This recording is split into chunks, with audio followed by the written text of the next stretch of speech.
Your Excellency, the President and the leader of our party, the Deputy President of the Republic, colleague legislators, members of Cabinet, and I guess everyone who's here. I greet you all. Good morning. Good morning once again.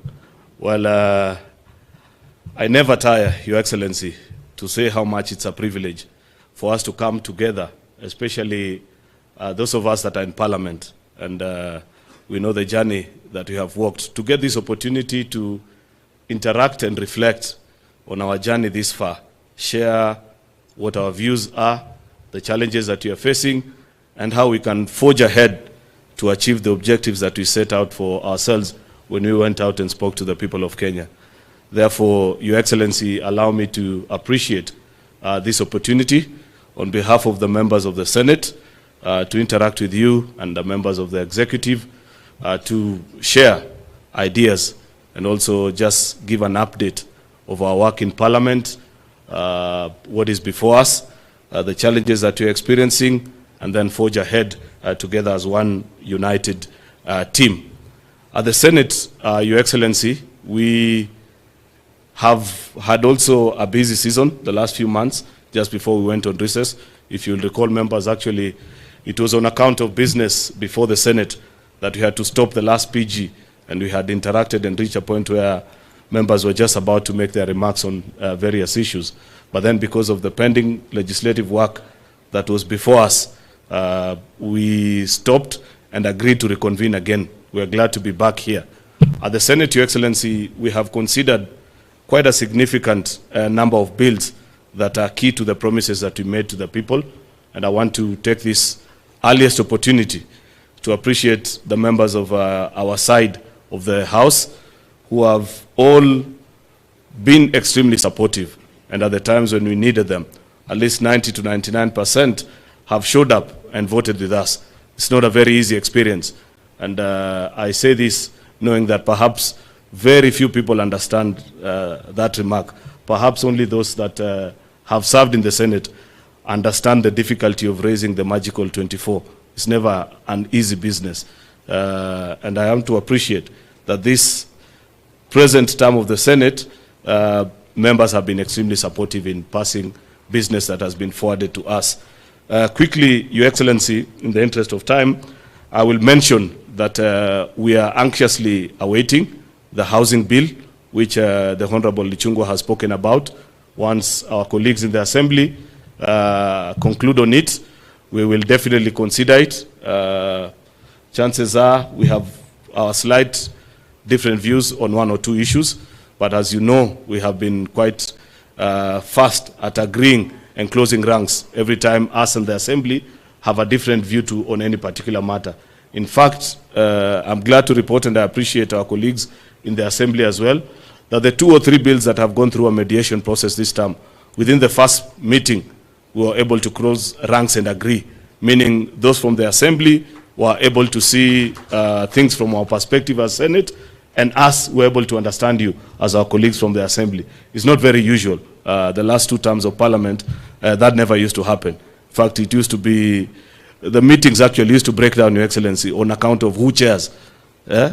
You sit down and you have the team from the Assembly, the team from the Senate. Just to agree on who leads the meeting will break that mediation process. But I'm glad and happy to report that we have come out of age as an institution and are now focused on the things that matter.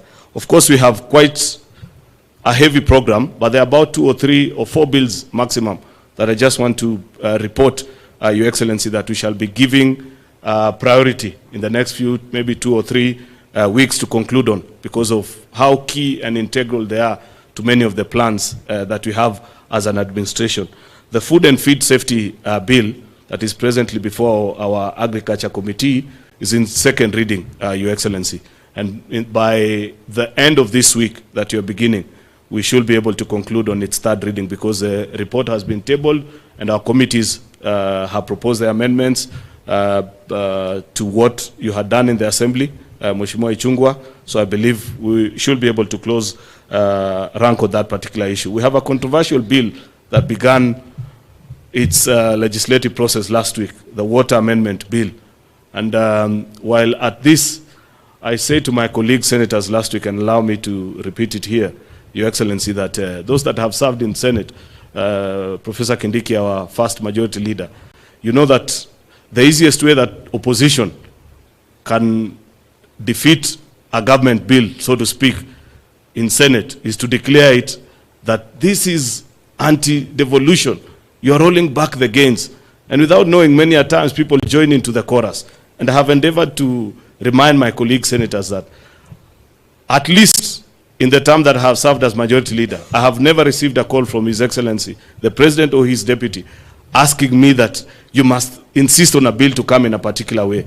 On many occasions, even when he has called to find out why did you guys change this particular provision, he has agreed with our wisdom as Senate. It is within our powers as the legislature to change whatever bill or proposal that has come from the office of the AG. Therefore, each time we consider a government bill, and I'm sure by now everybody knows what a government bill is, it is within your right to pass any amendment. But what I perhaps take great exception to is us sometimes appreciating and agreeing to a chorus that our colleagues from the minority side love initiating, and sometimes we unwittingly join and say that, in fact, if we pass this particular bill, we'll have either rolled back the gains or this or the other. It is important to declare, and I declare this in your sitting, Your Excellency, that at no particular time have you insisted that Parliament needs to transact their job in any particular way. You have given us the freedom to think and appreciate things, especially us from the Senate. On many occasions, we don't agree with our colleagues in the Assembly. And I want to tell my membership that if you bring an amendment, and for sure you can convince the rest of us all that that secures our mandate, it places counties at the forefront on many of these issues, be assured of our support from I as your leader of the majority and the leadership of the House, so that we can all progress together. That is just a pitch to propose and request our colleagues that let us maintain the 100% record that we have. There is no government bill that has come to the Senate and has been defeated on any account. We amend, that is within our mandate, and that's our business. So I expect that on this water amendment bill, and Your Excellency, you know this is a bill run county programs, water programs using the PPP framework. Finally, Your Excellency, are the three agriculture bills that Mheshimiwa Ichung'wah mentioned. The one on coffee, that we want to streamline and ensure that coffee has its own agency, just like we did for tea. There's an amendment on the tea bill as well that was done in 2020. His Excellency, the Deputy President, knows the number of meetings he has chaired and the proposals that you gave us when we had the meeting you chaired in Cheruiyot. We are almost concluding on that bill. And on sugar, there's a lot that you're doing in the sugar industry, Your Excellency. Our committee has agreed with virtually everything that the Assembly did, save for the zoning part. We have challenges. We appreciate and we agree with you that it is important to do zoning so that we can foster privatization. But the zoning formula that our colleagues in the Assembly took, we hold a slightly different view. We agree with the zoning that was proposed in the task force report that was done in the year 2020. And that's what we shall be proposing. Then, of course, we'll conclude. Finally, Your Excellencies, you know that little assignment that you gave us between the leader of majority in the Assembly and myself on the national dialogue. We begin that conversation today. It is important you make mention of that very difficult exercise that you gave us, because the report begins a journey tomorrow in the Senate. At 2:30, we shall begin debate. There are many things that are beneficial to us in that particular report. Therefore, I'm pitching to you that perhaps you help my members who have a very radical view on that particular report to support, and we pass it so that we do other things. Of course, the BPS is here. We know that as a Senate, we don't have an exclusive role on this budget-making process, Your Excellency, but because we are leaders, we have an opinion also. And there's something that I'd wish to share, on, that a concern that senators have, which we would wish to make as a request to you as a leader of the executive and as our colleagues in the Assembly as well. If you look at our counties, Your Excellency, because of many of them borrow their budgeting framework from what is done in the executive. And we have done well in managing this economy, despite all the difficult challenges that we've had. But, Your Excellency, there's something that we can improve and we should as a team.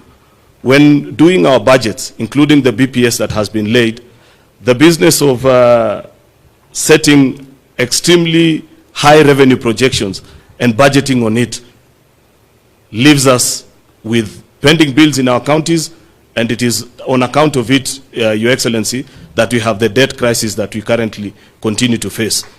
I'd wish to request, Your Excellency, that let us be realistic in our budgeting. There is no harm. And I believe many of the leaders that are here have no difficulty explaining to our constituents sometimes why certain projects will have to delay, because you have led the country in appreciating that we can manage our economy more prudently than we have done in the past. On account of that exercise, how the executive have done it at the national level, our counties have borrowed in.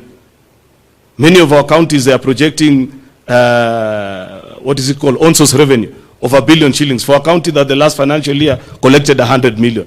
Then they issue jobs of 900 million. What do you have? People that are despondent, they have jobs, they have done, but they cannot be paid because that money is not there. That practice, they borrowed it from us in Parliament and at the county. Unfortunately, as Senate, we don't have a say in that matter, but because we are leaders, we'd wish to plead with you, the executive, and our colleagues in the National Assembly, that as you consider this year's BPS, build your budget at least on, if it is a revenue projected growth, let us be realistic. A maximum, our revenue growth doesn't go beyond 10% in a financial year. What is the wisdom?